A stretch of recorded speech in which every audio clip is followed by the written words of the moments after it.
Saudara yang saya kasih di dalam Tuhan Yesus Kristus, dimanapun saudara berada yang saat ini sedang mempersiapkan diri untuk merenungkan firman Tuhan, saya ingin mengajak saudara untuk bersama-sama berdoa. Mari kita mengawalinya dengan doa. Jikalau sesaat lagi kami akan membaca dan merenungkan firman-Mu, kami memohon pertolongan dan pimpinan dari Tuhan, sehingga kami dapat merenungkan, kami dapat menangkap apa yang Tuhan kehendaki dan firmankan kepada kami. Terima kasih ya Tuhan, dalam Kristus kami berdoa. Amin. Saya mengajak saudara untuk membuka surat 2 Timotius pasal yang pertama, ayat yang ke-7, yang berbunyi demikian.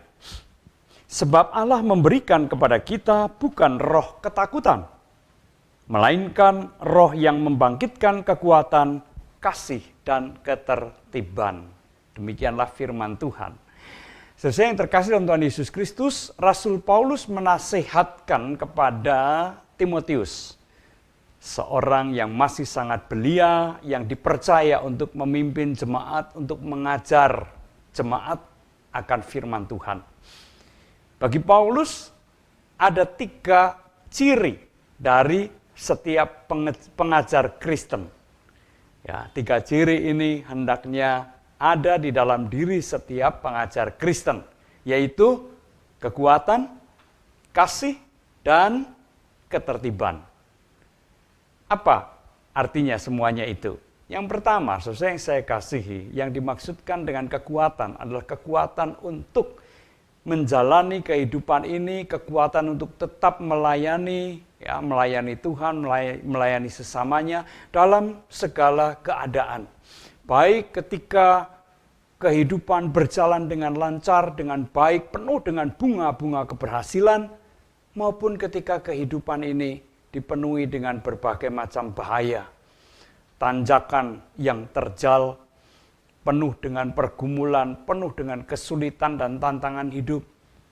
Ya, setiap pengajar Kristen dipanggil untuk tetap memiliki kekuatan, untuk terus bertahan dan setia melayani Tuhan dan sesamanya, melayani jemaat Tuhan.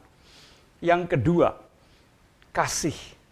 Kasih kepada jemaat Tuhan, kepada umat yang percaya, kepada saudara-saudara seiman. Mereka harus dikasihi dengan kasih yang tulus. Mereka bukan untuk dimanfaatkan ataupun dimanipulasi untuk kepentingan si pengajar atau sang pemimpin, melainkan sang pemimpin atau sang pengajar harus belajar untuk terus mengasihi dengan penuh ketulusan, memberikan yang terbaik untuk umat yang adalah milik Tuhan. Karena setiap orang yang percaya adalah kepunyaan Tuhan, dan orang-orang itu, milik kepunyaan Tuhan itu dipercayakan kepada para pemimpin, para pengajar untuk dikasihi. Jadi, ciri pemimpin Kristen adalah memiliki kasih yang tulus, yang sungguh-sungguh, yang memberikan atau yang mendorong ia untuk memberikan yang terbaik untuk umat Tuhan. Dan yang ketiga adalah ketertiban. Apa yang dimaksudkan dengan ketertiban tidak lain adalah pengendalian diri. Ia dapat mengendalikan diri di dalam situasi yang berubah-ubah. Baik ketika ia menghadapi kesulitan besar, maupun juga ketika menghadapi kegembiraan yang besar, yang meledak-ledak. Ia tidak akan mudah hanyut dengan perubahan-perubahan tersebut. Ketika menghadapi kesulitan besar dengan cepat dikuasai oleh kepanikan, keputusasaan, larut begitu saja. Atau ketika menerima sebuah kebahagiaan, keberhasilan, ya kegembiraannya kemudian meledak-ledak. Tidak seperti itu. Seorang pemimpin dipanggil untuk senantiasa memiliki pengendalian diri sehingga ia tidak mudah hanyut, tidak mudah diombang-ambingkan oleh situasi dan kondisi yang berubah-ubah. Sesuai yang terkasih dalam Tuhan Yesus Kristus, itulah yang dinasihatkan Paulus kepada Timotius, tetapi juga dinasihatkan kepada kita. Mungkin kita mengatakan, saya toh bukan pengajar, saya toh bukan pemimpin, Sesuai yang saya kasih, setiap kita adalah pengajar Kristen. Bukan hanya secara verbal atau secara lisan seperti guru sekolah minggu yang mengajar anak-anak sekolah minggu, atau seperti pendeta yang berkhotbah dari mimbar.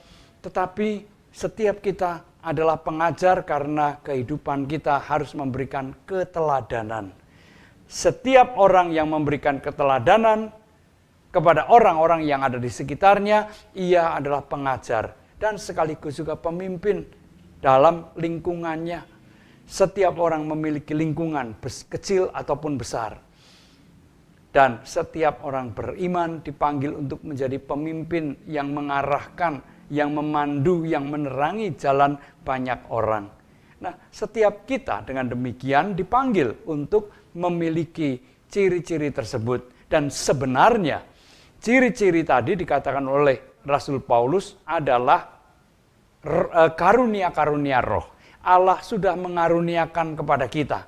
Allah tidak mengaruniakan kepada kita roh ketakutan, melainkan roh yang membangkitkan kekuatan, kasih, dan ketertiban. Artinya itu semua adalah karunia-karunia roh yang sudah Allah berikan kepada kita. Hanya apakah kita mengembangkannya atau tidak. Kita dipanggil untuk mengembangkan ciri-ciri tadi yang sudah ada di dalam diri kita. Supaya dengan demikian kita dapat menjadi pengajar dan pemimpin yang sungguh memuliakan Tuhan dan mempengaruhi orang-orang yang ada di sekitar kita dengan pengaruh-pengaruh yang positif. Tuhan memberkati. Amin. Mari kita berdoa. Ya Tuhan, terima kasih untuk firman yang boleh kami renungkan. Kiranya Tuhan memeteraikan itu di dalam hati kami, supaya firman itulah yang senantiasa memandu kehidupan kami. Terima kasih ya Tuhan, di dalam nama Tuhan Yesus Kristus kami berdoa. Amin.